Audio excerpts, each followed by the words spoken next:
Hi, this is Jim from Trek World, and this is the rarest and most misunderstood studio model of the Starship Enterprise. Join us today as we take a look at just how much difference there is between urban legend and actual reality. The following program is brought to you in living color by Trek World. On June 10, 1977, Paramount CEO and President Barry Diller announced Star Trek was coming back as a weekly television series called Star Trek Phase 2. As pre-production begins, Roddenberry tries to assemble the behind-the-scenes crew that had worked on the original series to come back into the franchise from the new live-action series. And one of those very first key players was Matt Jefferies, who served as the art director for the original series. In that role, Matt had many responsibilities. Chief among them was designing the Starship Enterprise. However, there was a problem. Matt was working on Little House on the Prairie. So Matt, Gene, and Michael Landon quickly made a deal to ensure that Matt could work as a technical advisor on Star Trek as long as it did not get in the way of his Little House work. So Matt literally got to work, and he begins with an idea that he'd had for some time, that the very first thing that could be done to the Enterprise was completely remove the two power pods and replace them with upgraded ones. In this drawing, you can see his initial notes that identify the upgrade would involve changing the power pods and the struts only. No other changes were in his mind at the moment that he had drawn this.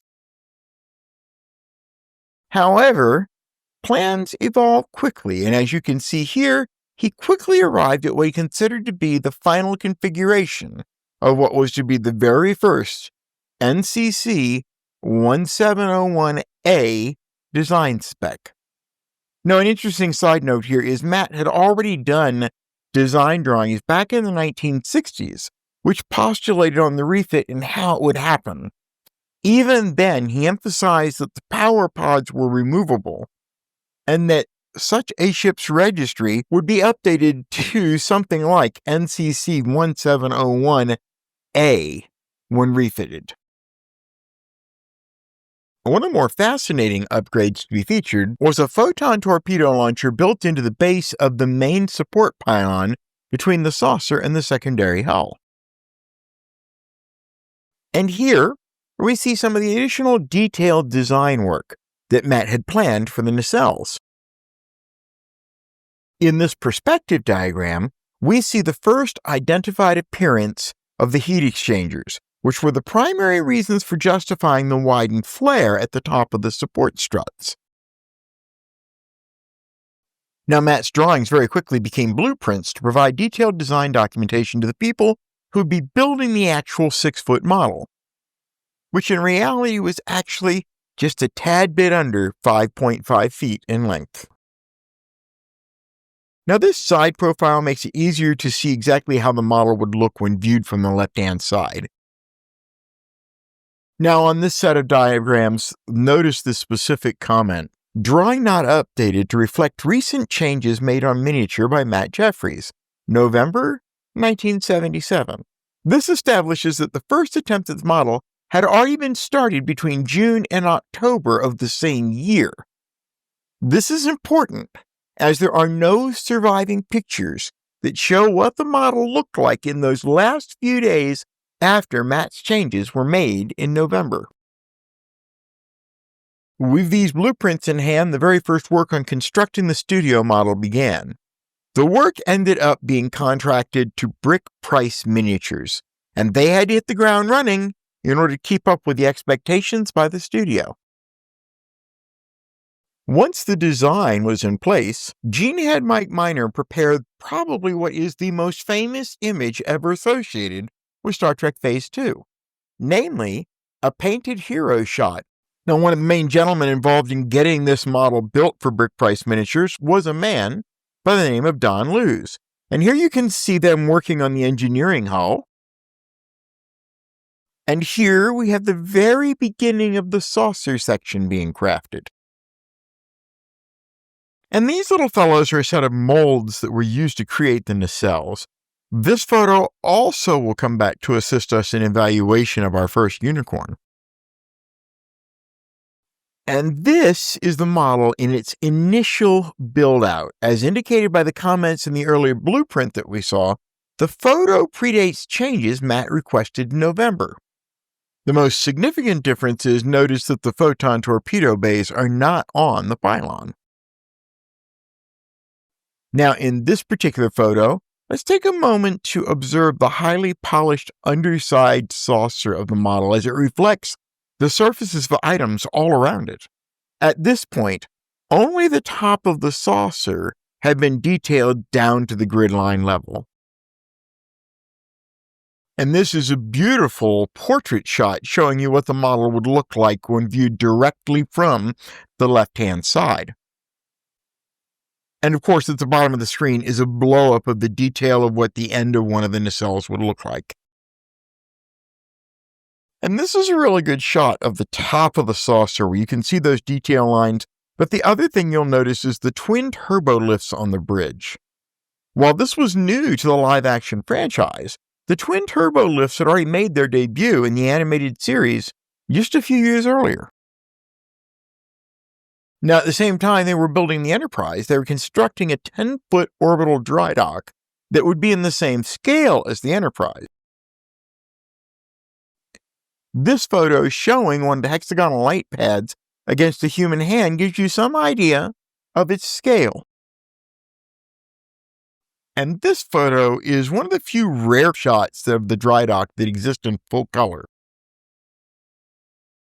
Now, this photo shows us with the partially completed Enterprise miniature sitting inside the dry dock just to give them an idea on fit and finish between the two pieces. At this point, the model is already a hybrid. It's about 75% of what would be retained for the 8-foot model used in Star Trek The Motion Picture.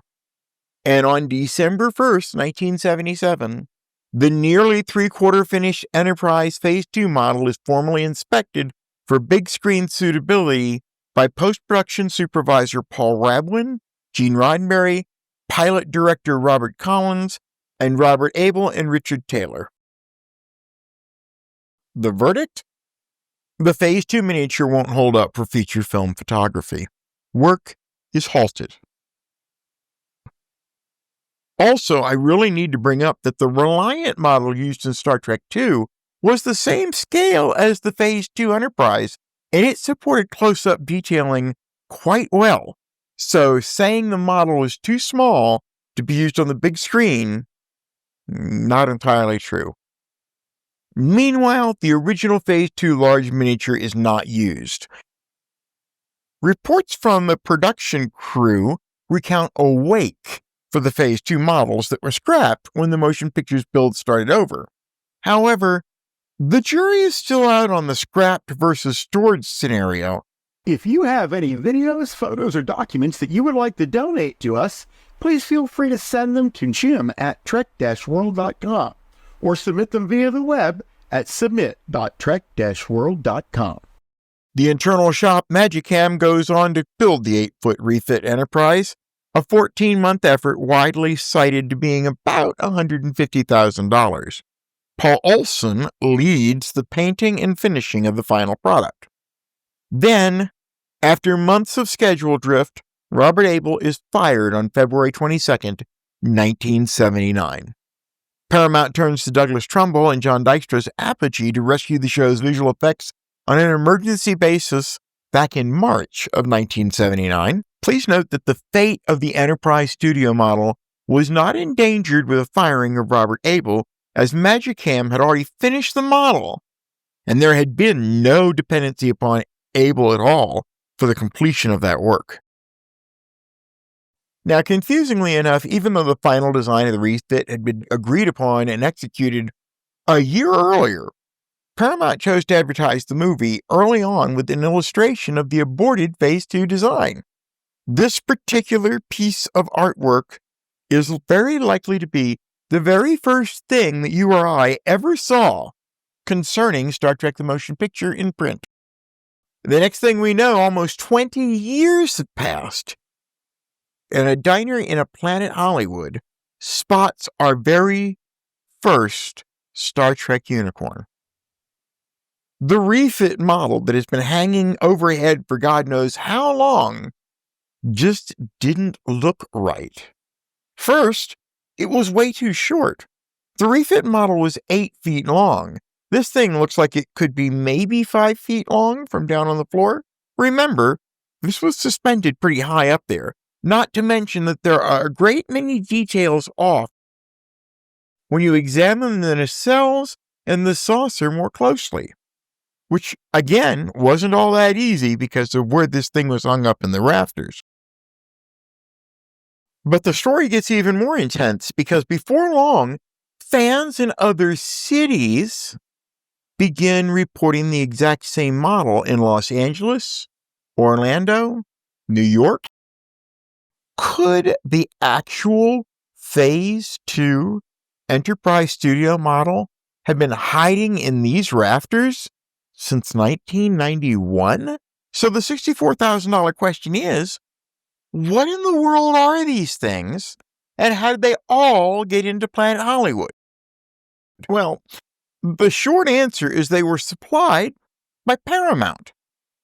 But the longer answer, well, that's far more interesting. You see, Brick Price retained the Phase 2 molds after the production halt of the model. With them, you could literally make as many Phase 2 Enterprises as you wanted. Except, of course, he didn't have the legal licensing rights to allow him to do that publicly. However, at least one ex-employee has made public statements about how Price would actually create these for private collectors. For the most part, these groups of people are extremely closed-mouthed about their collections. Many of the ones I'm friends with don't even insure their collections beyond the larger umbrella policy they maintain on their personal possessions. Insuring them requires appraisals and other documentation that simply is not easy to get if you have a couple thousand items in your home. Consider paintings, lithographs, sculptures, films, posters, scripts, you name it.